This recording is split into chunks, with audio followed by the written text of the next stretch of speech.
Om Hare Krishna. Om Namo Bhagavate Vasudevaya. Om Namo Bhagavate Vasudevaya. Om Namo Bhagavate Vasudevaya. Dandvat Pranam to everybody. Text 25. Sundays. Hare Krishna. Shall I go ahead? Yes, Mataji. Please, can we mute everyone?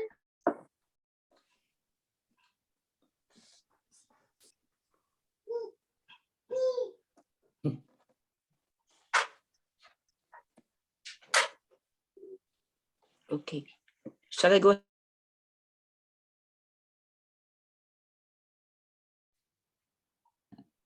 Mataji, the Mataji who's reciting, please unmute yourself. I've just muted everyone now. Thank you. Okay. Hare Krishna. Text 25.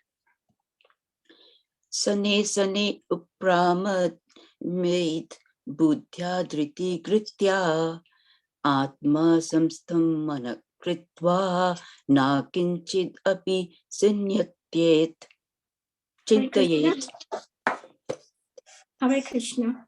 Gradually, step by step, one should become situated in trance by means of intelligence sustained by full conviction. And thus the mind should be fixed on the self alone and should think of nothing else. Text 26. Yato yato nischalati mansa chanchalam asthiram tatastato niyamayate atmani eva vasam naeta. From wherever the mind wanders, due to its flickering and unsteady nature, one must certainly withdraw it and bring it back under the control of the self. Text 27. Prashanta mansamye enam yoginam sukham utamam upaiti santa rajasam brahma bhutam aklamasam. The yogi whose mind is fixed on me verily attains the highest perfection of transcendental happiness. He is beyond the mode of passion. He realizes his qualitative identity with the Supreme, and thus he is freed from all reactions to past deeds. Text 28. Yujna evam sadhama sadhatamanam yogi vigata kalamasha sukhena brahma samsparam atyantam sukham ashnute. Thus, the self-controlled yogi, constantly engaged in yoga practice, becomes free from all material contamination and achieves the highest stage of perfect happiness in transcendental loving service to the Lord. Text 29. Sarvabhutastam atmanam sarvabhutani chatmani ikshate yoga yukatatma sarvatra samadarshana. A true yogi observes me in all beings and also sees every being in me. Indeed, the self-realized person sees me, the same Supreme Lord, everywhere. Text 30. Yo mam pashyati sarvatra sarvam cha mai pashyati tasyaham na panyashami sacha na mena pashyantyati.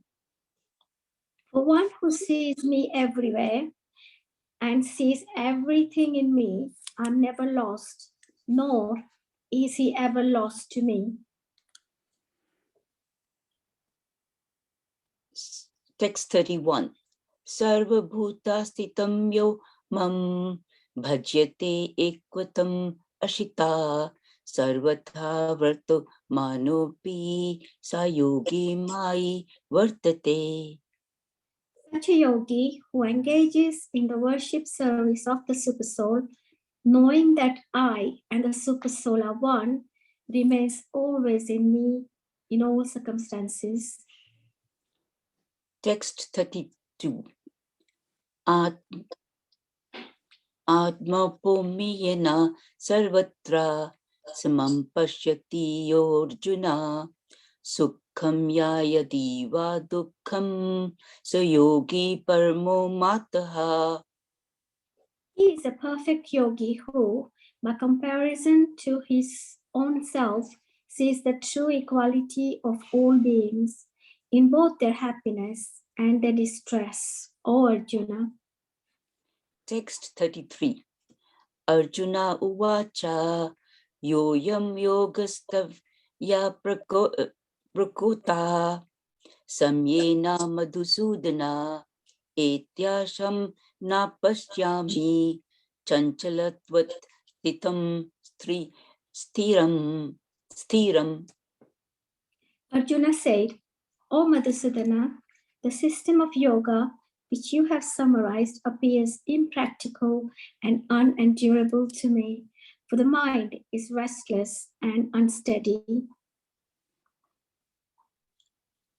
Text 34. Chanchalam hi mana Krishna parmati balvad dridam. It needs to scroll up, please.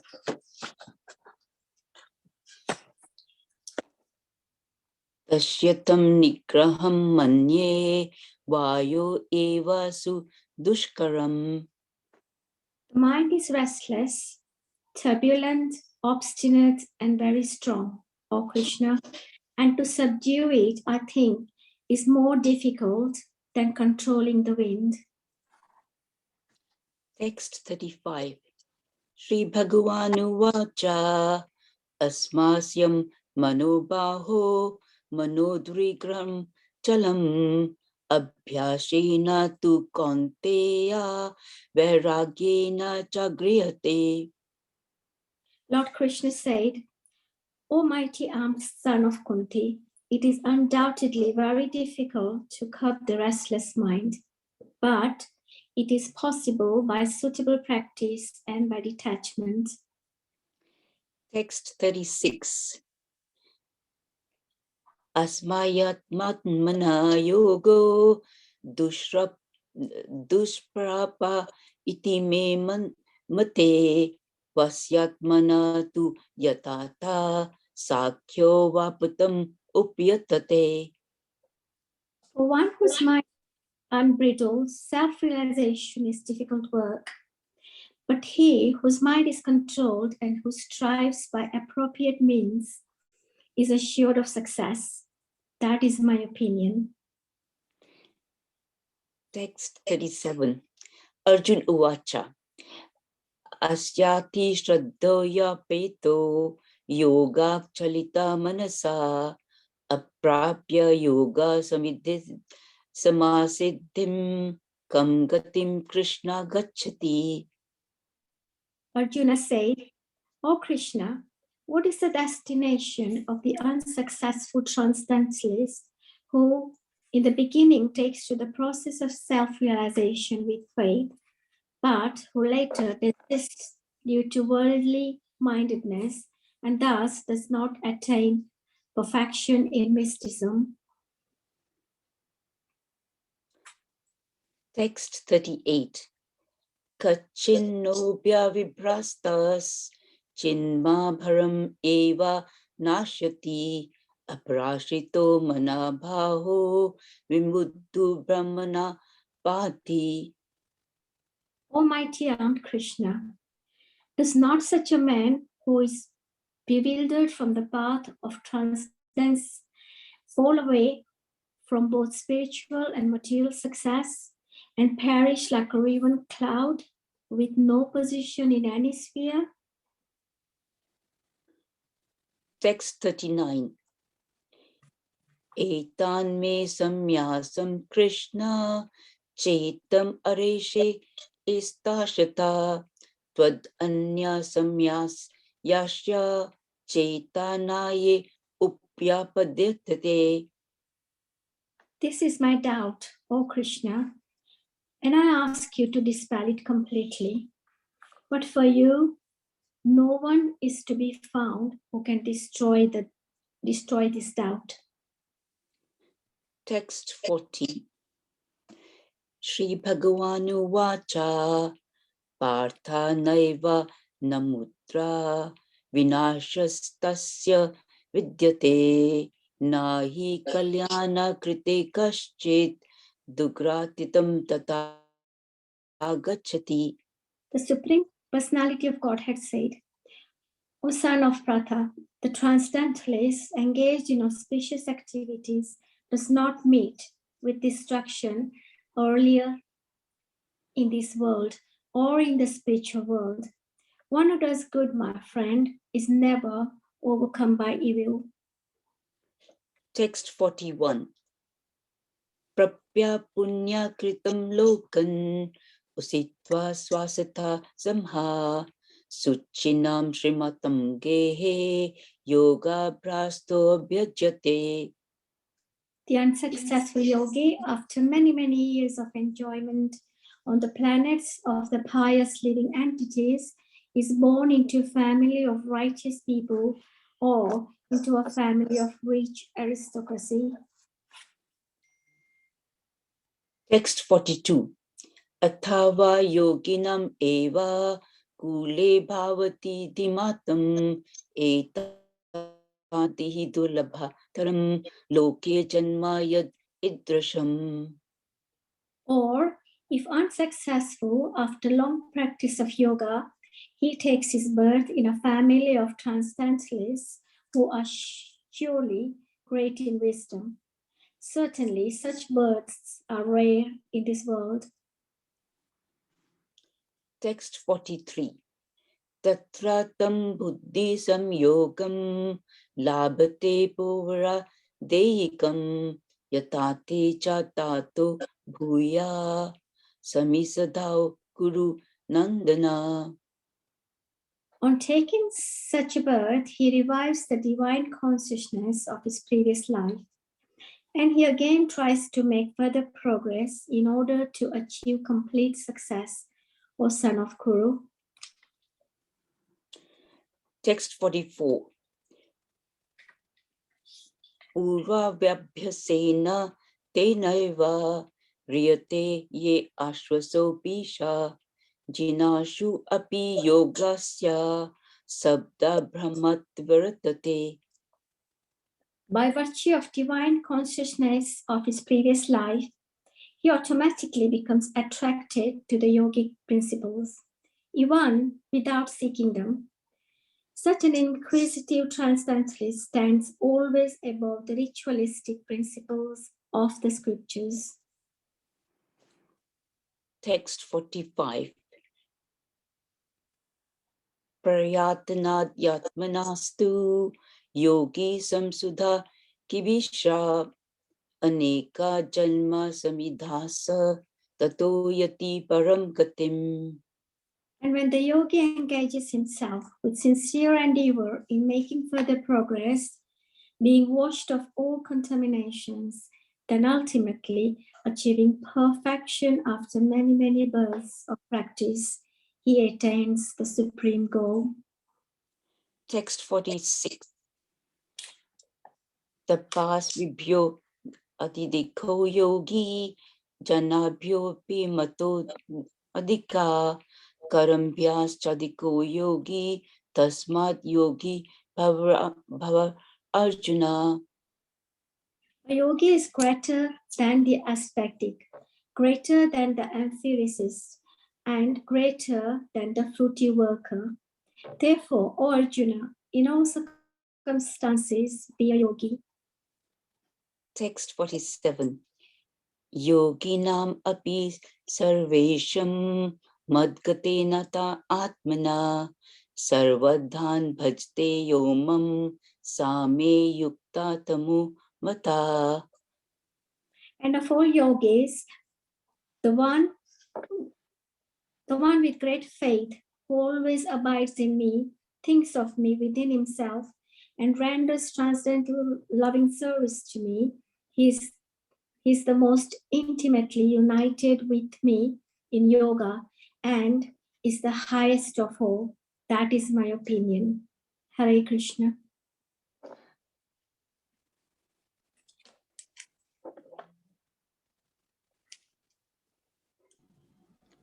Hare Krishna.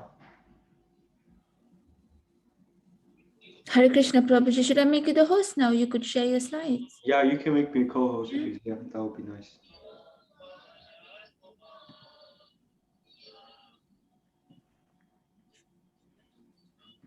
Okay, Jai. Okay, Hare Krishna, everyone. Thank you for the recitation. Thank you for the presentation. So thank you for inviting me again and allowing me to be in your good association. And Divyanand Prabhu actually just like maybe like 1 hour ago, he messaged me if I can come here and participate with you guys. So I'm very happy I had that opportunity again. So before we start, I just would like to make a quick sound check, visual check. Everyone can hear me. Everyone can see me loud and clear. Everything fine? Yes, Prabhuji. Those who can, thumbs up. Okay, wonderful. Yes. So today we're going to be discussing and continuing, and there are not so many verses left from the dhyana from the 6th chapter. Actually, there are. I think these are 47 verses. Yeah. So today we're going to be discussing one very interesting question which was raised by Arjuna after he heard all the presentation of Krishna on the topic of dhyana, on the topic of meditation. So today is, I believe, verse number 38. So I'm going to read the translation and purport by Prabhupada, and we can take it from there. Since we more or less try to aim for making it kind of like informal type of presentation. So I would like to humbly suggest that Vaishnavis feel free to raise their hands, ask a question, make a point, make a comment. And yeah, this question is this section is quite philosophical. So I have in front of me also, I invited this Acharya, is Baladev Vidyabhushan, and his wonderful commentary on the Bhagavad Gita called Gita Bhushana. Plus, in front of me, I also have open the 4 Sampradaya Acharyas, Sridhar Swami, Madhavacharya, Ramanuja, and Nimbarka, otherwise Keshava Kashmir's commentary. So with their help, hopefully we can come with some interesting answers and with some interesting discussion. So, verse 38. Almighty arm Krishna, does not such a man who is bewildered from the path of transcendence falls away from both spiritual and material success and perish like a riven cloud with no position in any sphere? So I hope you all remember what you've been discussing in the previous verses. I will just continue with the purport. There are 2 ways to progress. Those who are materialists have no interest in transcendence. Therefore, they are more interested in material advancement by economic development or in promotion to the higher planets by appropriate work. When one takes to the path of transcendence, one has to cease all material activities and sacrifice all forms of so-called material happiness. If the aspiring transcendentalist fails, then he apparently loses both ways. In other words, he can enjoy neither material happiness nor spiritual success. This is nice. He has no position. He is like a riven cloud. A cloud in the sky sometimes deviates from a small cloud and joins a big one.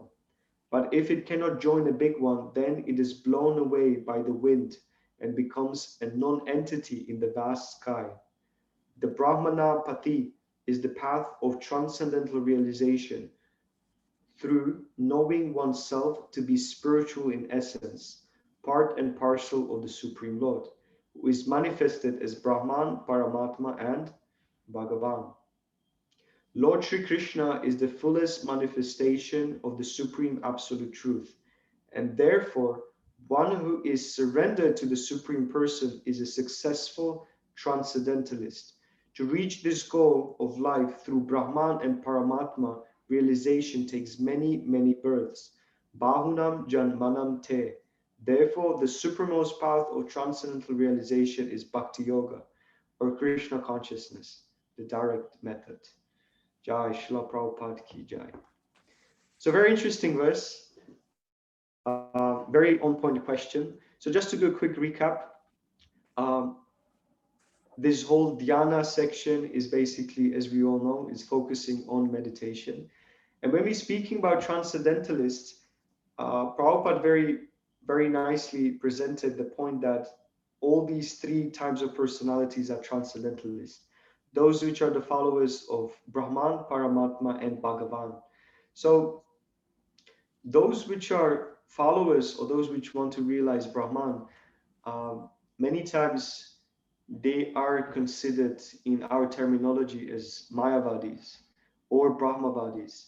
For instance, 4 Kumaras, they've been Brahmavadis, and even Shukadev Goswami, he was also considered to be a Brahmavadi.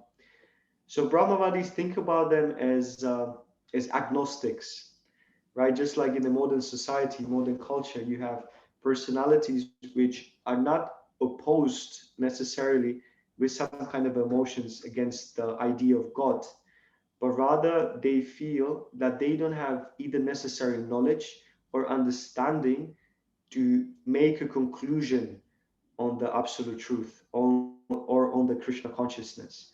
So Brahmavadis are something similar. Brahmavadis have all the Tattva Gyan, they have all the knowledge, they heard all the classes, they have the understanding about the Vedanta, yet they haven't been fully introduced to the concept of Bhagavan, or as God as being individual person. So when here is referred to the transcendentalist, it refers to those personalities which are failing in the process of Ashtanga Yoga. Ashtanga Yoga, as we know, has 8 limbs or 8 portions or 8 steps. One of the first initial steps, which is also very predominant within our movement, is the Yama and Niyama. So Yama and Niyama refers to accepting and rejecting. So when we enter Krishna consciousness, the first day we are told the 4 regulative principles. That's the rejection. And we also have the introduction of regulative principles for the path of bhakti. So 4 regulative principles are not spiritual principles, not whatsoever. They are not spiritual. They're purely based on how to become a human again, how to become a human being, right? We learned so much how to kind of swim underneath and within the sea like fishes. We learn how to fly on the sky like birds, but yet we are very much failing to walk on the planet Earth as humans. So these 4 regulative principles are purely to elevate us to the human-like consciousness. So nothing spiritual about that. So that's a rejection, rejecting something. Accepting something means taking certain principles, like for instance, chanting 16 rounds, studying Srila Prabhupada's books, associating with Vaishnavas, eating Krishna Prasadam. So these first initial steps are also present in terms of Yama and Niyama within the path of Krishna consciousness. Interesting thing Prabhupada is mentioning here is that if the aspiring transcendentalist fails, then he apparently loses both ways. In other words, he can enjoy neither material happiness nor spiritual success. So I would like to share a bit of a kind of an intimate story from my life, my pastime, when I was kind of growing in Krishna consciousness. I was 17 when I firstly got Bhagavad Gita, and somehow too quickly, very fast, I kind of entered some of the realm of devotees and realm of Krishna consciousness. So I read Gita. It was absolutely brilliant. I felt very inspired. I started associating with devotees, chanting Hare Krishna. I was vegetarian before, start offering prasadam, created a kind of a little small shrine in my room with the temple, with the pictures of Prabhupada, Nrsingadev, Panchatattva, and so on.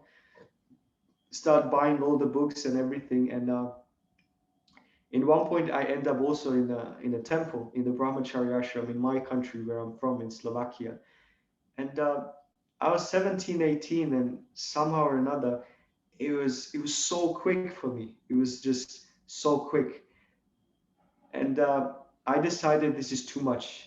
So I kind of exit the ashram, and because I still had a relationship, still had a girlfriend waiting for me in home, I was just accepted to university. I got a degree now in psychology, and I was thinking it became too much, too quickly, and too real too quickly for me. So I went home, and somehow or another, I tried to kind of reject, which I accepted so quickly. I kind of put the books aside. I started associating again with my karmi friends. Yeah, university life is also pretty crazy. And one way or another, it didn't feel the same. It's just in that small period of time, I learned enough to develop some kind of a distaste to material life, if that makes sense. So in that small period of time, I read Bhagavad Gita, I dived into Bhagavatam, I went into classes, and somehow or another, in that small period of time, the Krishna consciousness was introduced to such a degree that to small amount, I developed a taste for it. And then when I went back to my material lifestyle, I was not fully there and I was not fully in Krishna consciousness. So I was somewhere between. And this is what actually happens. So even for those individuals which to some degree they could not develop fully their Krishna consciousness or that taste or that dedication, they living between. They living between material and spiritual world. And you know what, Krishna, because you've been engaged or people been engaged in devotional activities, Krishna never forgets that. But in this specific section of the 6th chapter of the Bhagavad Gita, this dhyana yoga refers to those which been aspiring for Brahman, aspiring for like transcendental realization, not full on bhakti, not full on aspect of Bhagavan or Paramatma, but to the Brahman realization. And here Arjuna is asking very important questions. What happens if you cannot do it fully? What happens if you haven't really realized the Atma Tattva, right? The Aham Brahmasmi aspect, and why you haven't realized the full-on goal, why you haven't achieved the full-on realization or achievement of Brahman, or as mentioned in this verse, Svarga. So I would like to read also one presentation or one commentary by Sridhar Swami from Rudra Vaishnava Sampradaya. So Vishnu Swami, he presented. The import of the question is now being delineated. Firstly, an aspirant having exclusively offered all activities unto the Supreme Lord without having performed any activities for attaining Svargaloka or the heavenly spheres does not arrive there. Secondly, failing to obtain success in yoga or the science of the individual consciousness attaining communion with the ultimate consciousness by dhyana or meditation, one does not attain moksha or liberation from the material existence either.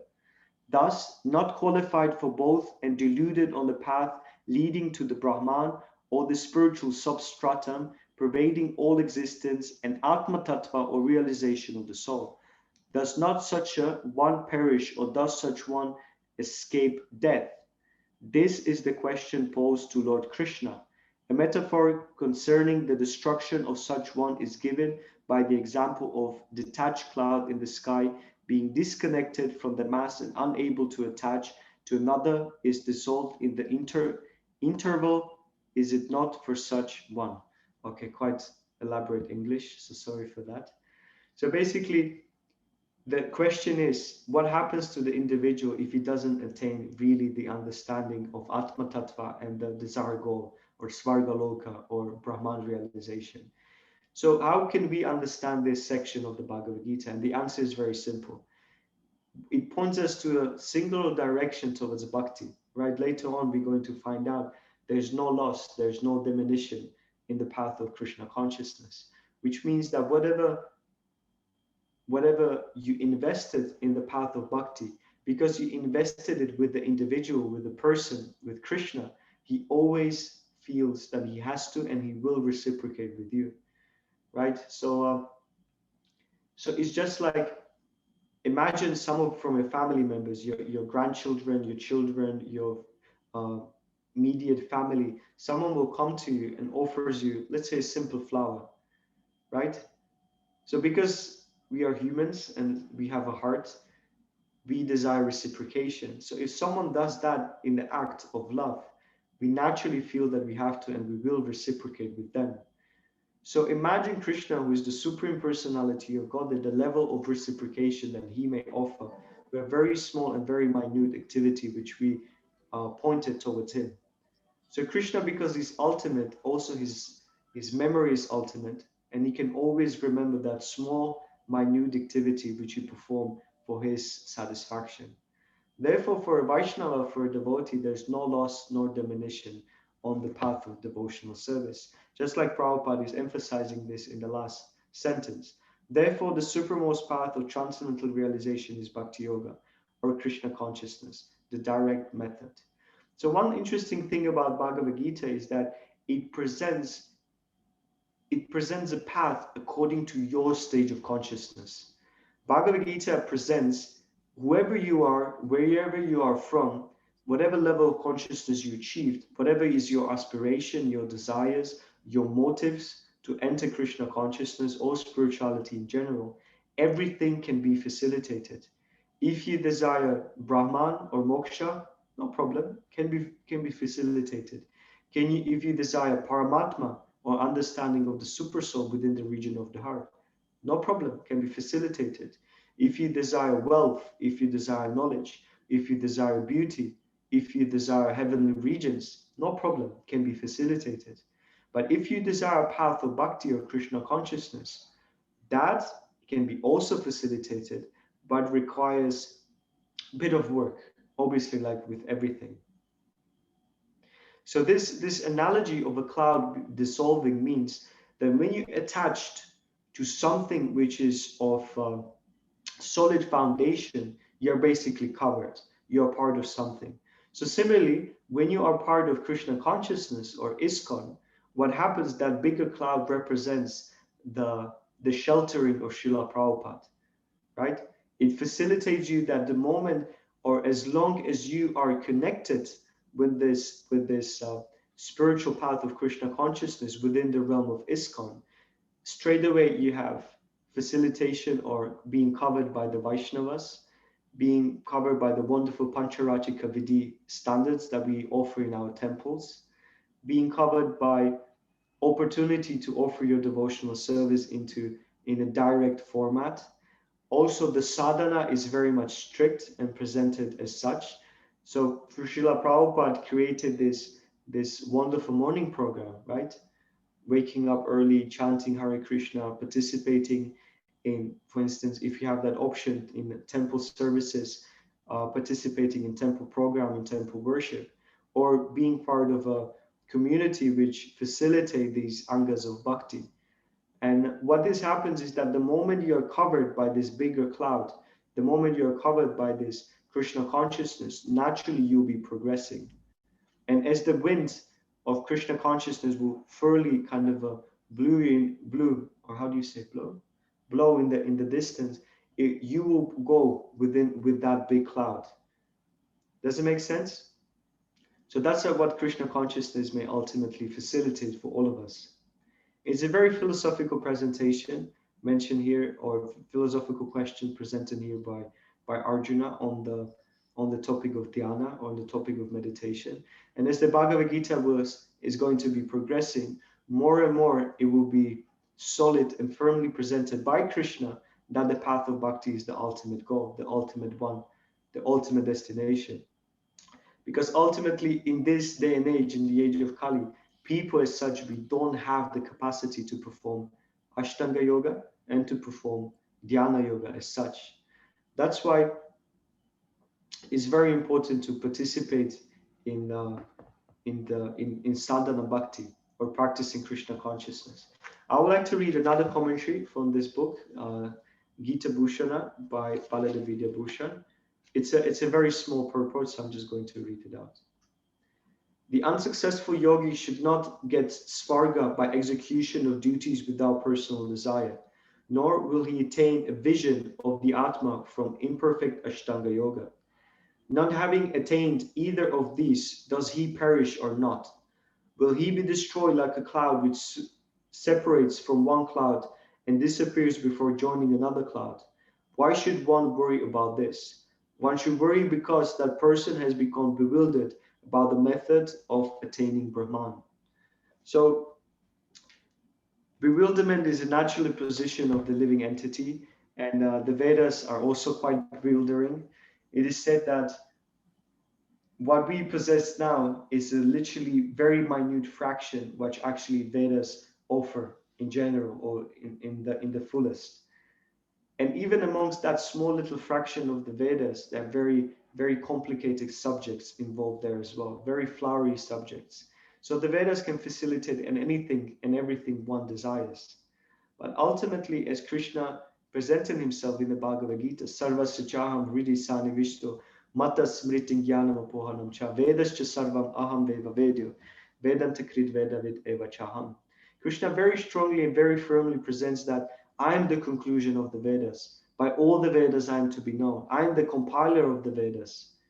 And ultimately, by studying the Vedas for many, many lifetimes, Bahunam Janmanam Te, as Prabhupada is presenting in the purport, after Bahunam, after many, many births, a birth after birth of you engaging, inquiring about the Vedas and transmigrating from one type of yoga to another, progressing as the Bhagavad Gita is presenting from karma yoga, nishkama karma yoga, sakama karma yoga, dhyana yoga, ashtanga yoga, all these different types of yogas, buddhi yoga. And ultimately you come to conclusion that bhakti yoga starts where all these different yogas are finishing, right? For instance, in the course or in the conclusion of Sankhya yoga, as was presented by Kapila unto Devahuti, is that you can study all the elements of this material universe, all the atoms, all the options and mutations and permutations of these material elements until you come to one conclusion: I am not the body, right? That's the conclusion of Sankhya yoga by philosophy and science. And then from that point say, okay, if I'm not the body, then I have to be of a spiritual nature, aham brahmasmi. And then when you conclude that, yes, I'm a spirit soul, but within my body, there's another seer and he's Paramatma. So, and the question will be raised, what's the relationship between me and the Paramatma? Then there's the opportunity. Is there anything higher than the localized aspect of the Lord? So you can see all these different individual philosophies, they present degrees of knowledge. And that's why Krishna says, Vedanta krit vedavid eva chaham. I am the conclusion of all the Vedanta, of all the philosophies starting from dhyana, ending in buddhi and ashtanga and sankhya. They culminate in bhakti. They culminate in love. They culminate in relationship. They culminate in direct responsibility to a person. That's why there's that uniqueness, that bhava, that rasa, that we have unique responsibility towards a person. So it's not only kind of a labor of renunciation, labor of difficulty and focus and channeling the energy and doing it in a very dry, very difficult way. No, there's a rasa and there's a relationship.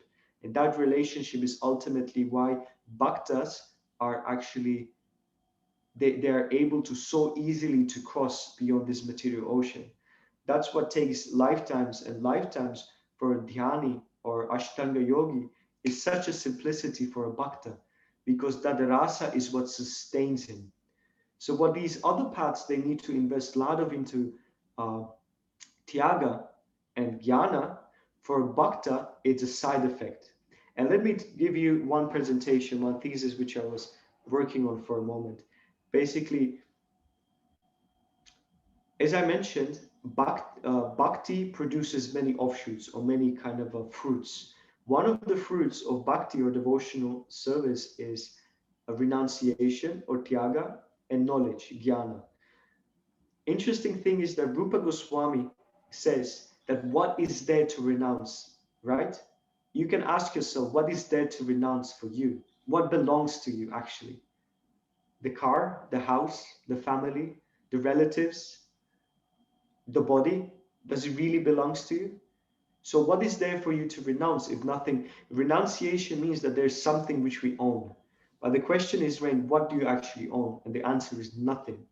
Because sooner or later, one way or another, very simply, very easily, you can be separated from it like this, like that. Very simply, all that we think that we possess, we can be separated from it in a split moment. Therefore, Rupa Goswami is asking, what is there to renounce? Nothing belongs to you. Therefore, whatever you have, just offer it to the source, which everything emanates from. And the second point is jnana, or knowledge. So knowledge, as I mentioned, as I quoted the verse 15:15, knowledge is an interesting thing. You see, the gopis of Vrindavan, they've been very simple ladies. They didn't have much understanding. So literally, the goal of knowledge is to forget everything, right? The goal of knowledge is to come to a point that I am a servant of the Lord. Krishna is my supreme personality of Godhead. And the process of connection between two of us is bhakti. Baladevidya Bhushan is actually giving an interesting translation. He's saying that jnana, or knowledge, could be translated as that by which something is to be known. Again, that by which something is to be known is called jnana. And the question may be raised, how to know Krishna? And the answer is,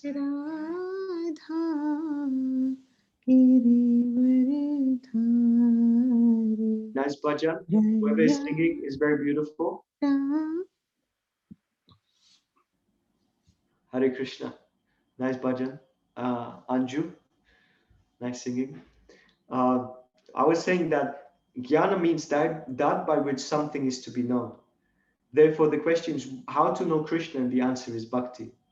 So even jnana in the end is meant to be forgotten for the sake of facilitating rasa, or relationship between the jiva and the Supreme Lord.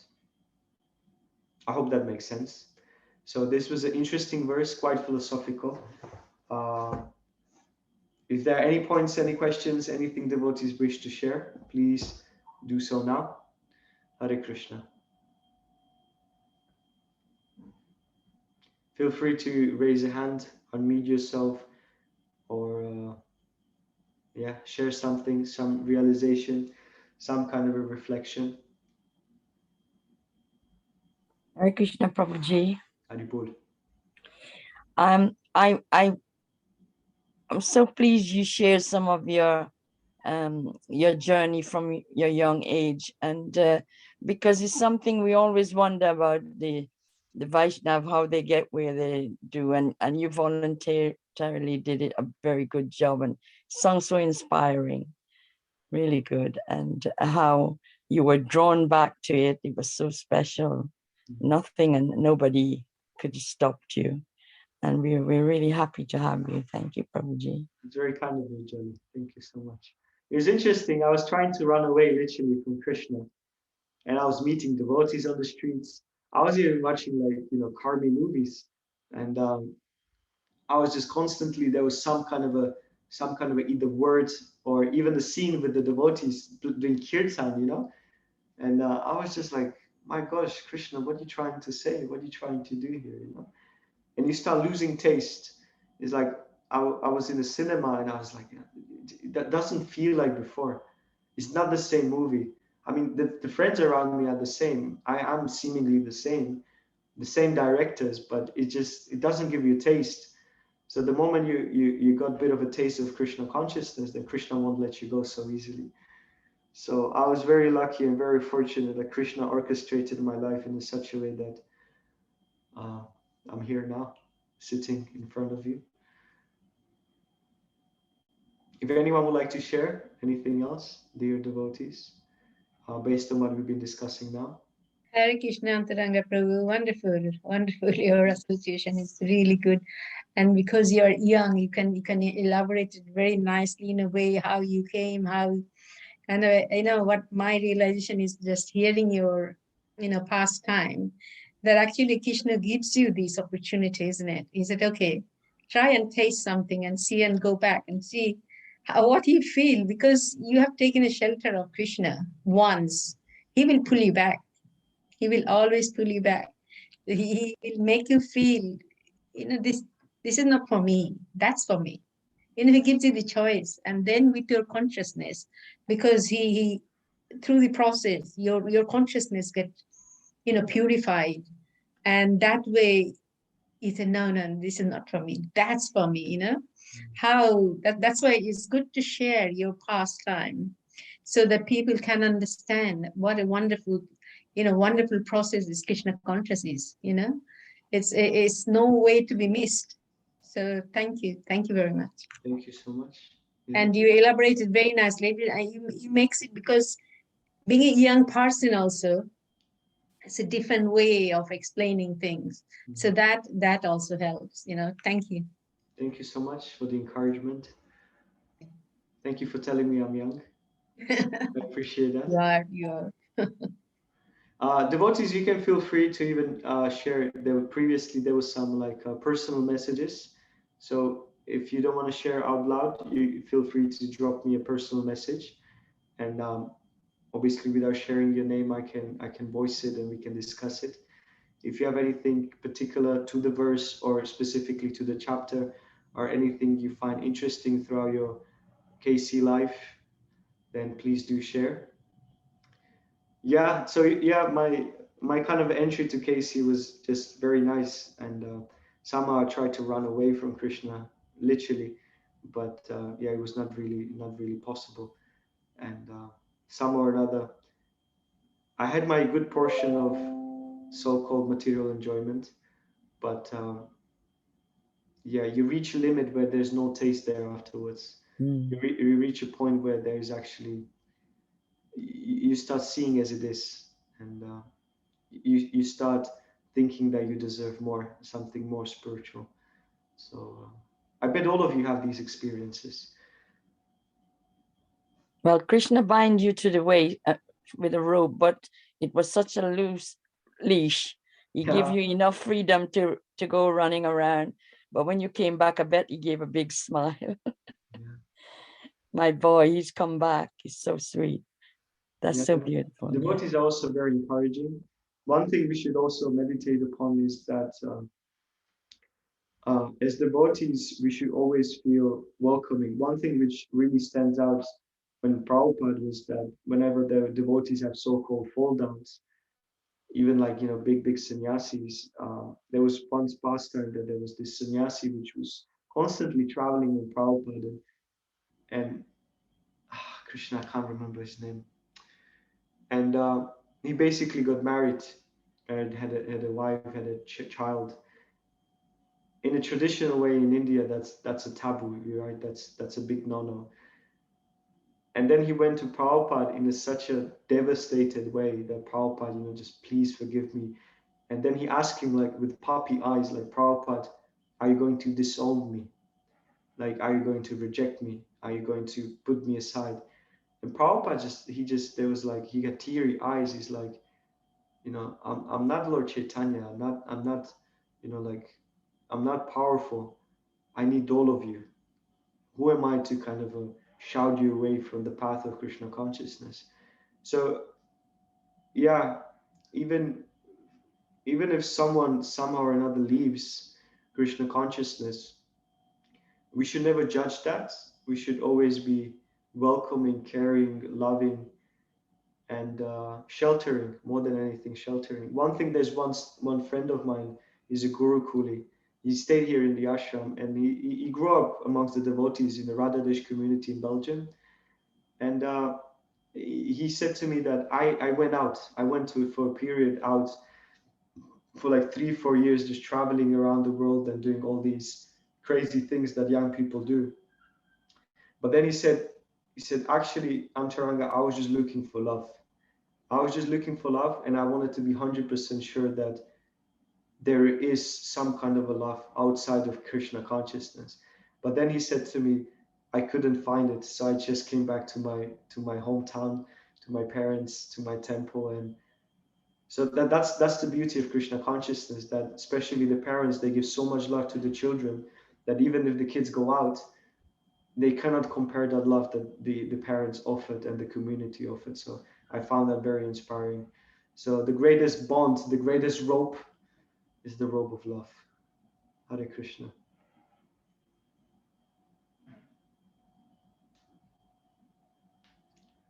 Yeah. So I will leave it here. If there are any other points or any questions, Mataji, you can take over. I bet you have some other programs or other sequences, other schedule as part of your Sangha. So thank you so much, dear devotees. Thank you for tolerating me again. And hope this could bring some kind of a clarification on this section of the Bhagavad Gita. Otherwise, thank you so much. Srila Prabhupada ki jai. Yeah. Thank you, Prabhuji. Hare Happy- Krishna. Thank you, Prabhuji, for the wonderful Thank you very much. Thank you, Prabhuji. Wonderful. Thank you, Prabhuji. Hare Krishna.